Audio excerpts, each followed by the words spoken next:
Hi, in this session we will discuss about thread control methods. First one is alive and second one join. Two ways available to know whether a thread has terminated or not terminated. Is alive method is one of the method which is returning true value if the thread is still running in the CPU. Else it will return false. Join method is used to queue up the thread for its execution.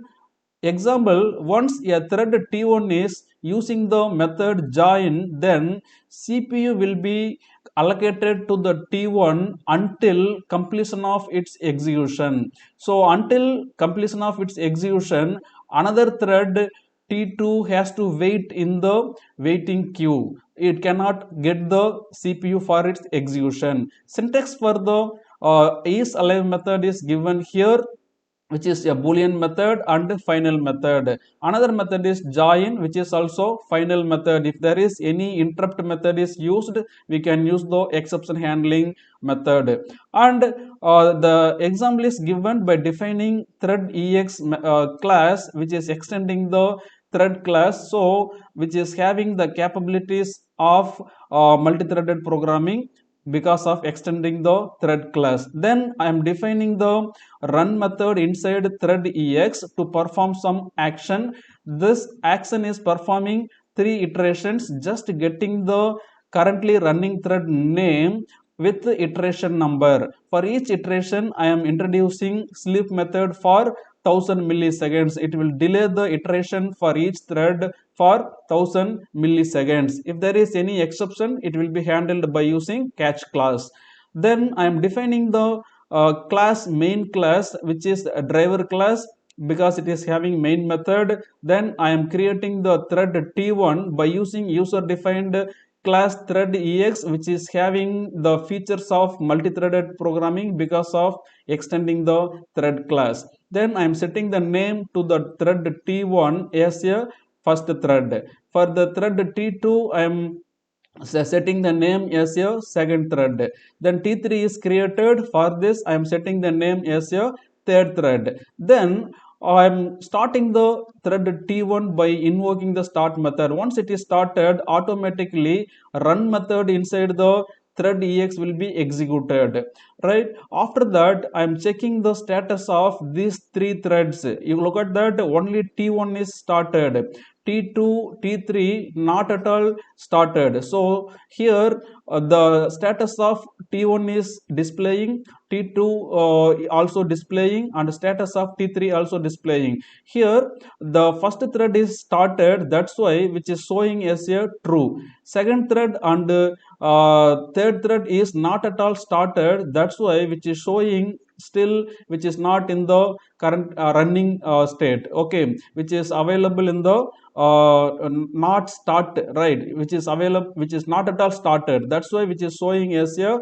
status as a false, right? Then I am allocating the CPU to the thread T1 completely until its execution. So here until the execution of T1, we are allocating, the action is performing three iterations, just getting the currently running thread name, that is a first thread, then iteration number from 0 to 2. Okay, so as per that, first thread is completes its execution for three iterations: 0th iteration, first iteration, second iteration.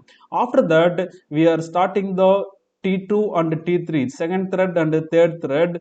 Then CPU will allocate to the thread T2 and T3. So you see the thread second one is completing its 0th iteration, thread 3 also getting its 0th iteration, because of we are using 1000 milliseconds of as a delay. That's why the CPU will be allocated to another thread during its idle time, that means the delay time.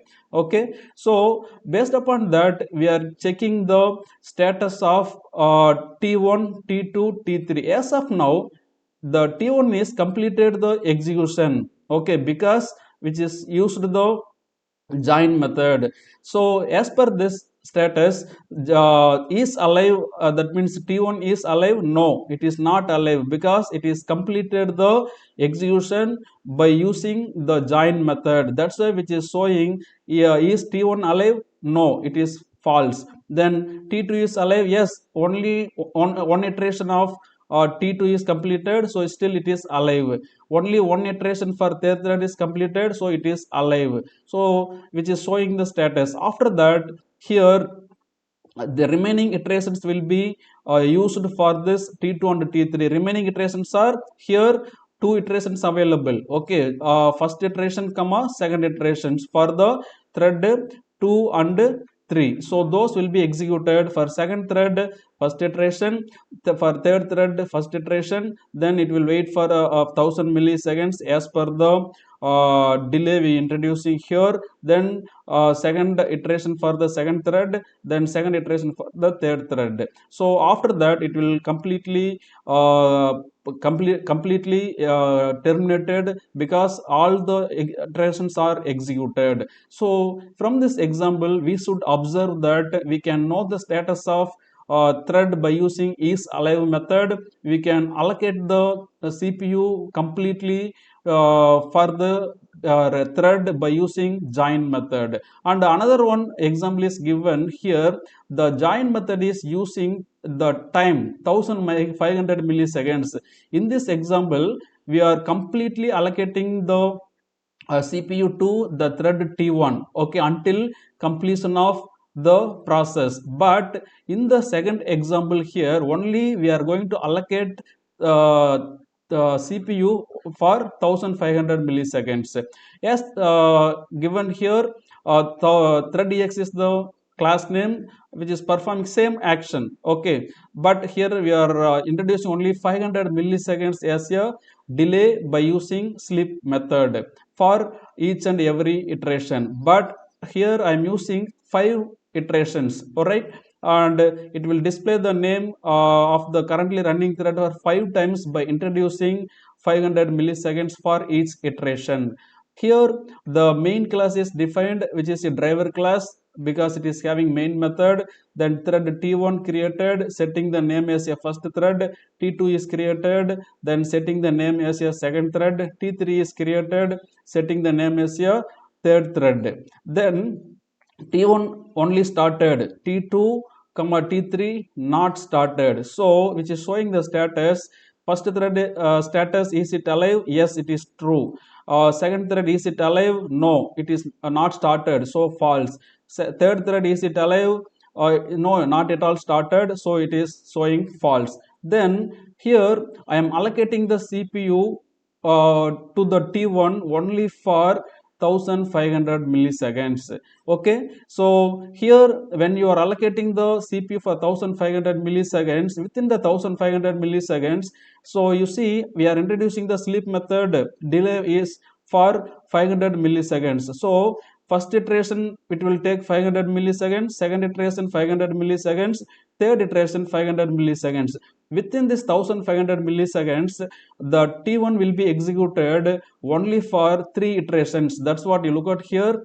3 iterations only can be executed for this allocated 1500 milliseconds. After that, the T2 and T3 both are waiting in the queue by using the start method, because these are all will be happen within the microseconds. So all when you are executing the program, this will become in the queue. So the T1 will come out from the CPU after this 1500 milliseconds.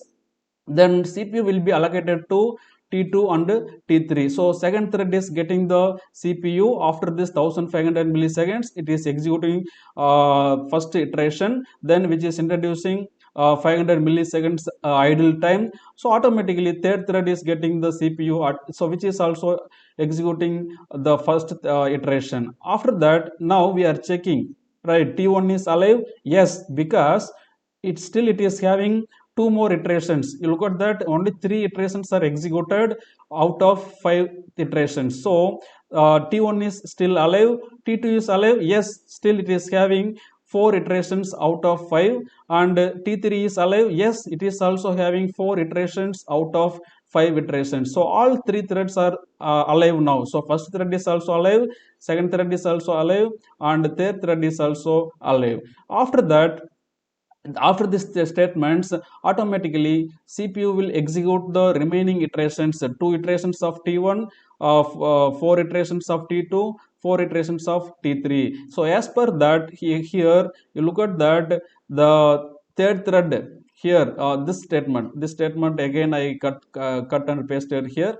So first thread, third iteration, so only three times it is executed, fourth iteration, and second iteration is executing, third iteration. So then first thread is also executing its last iteration. After that, second and third completely executed until 4, because we are using 0 to 4, totally 5 iterations.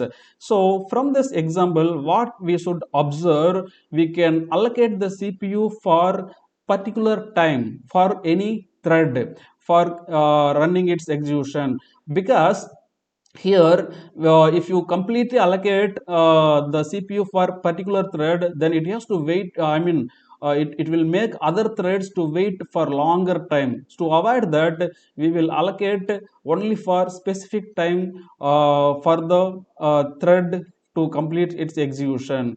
Thanks for watching.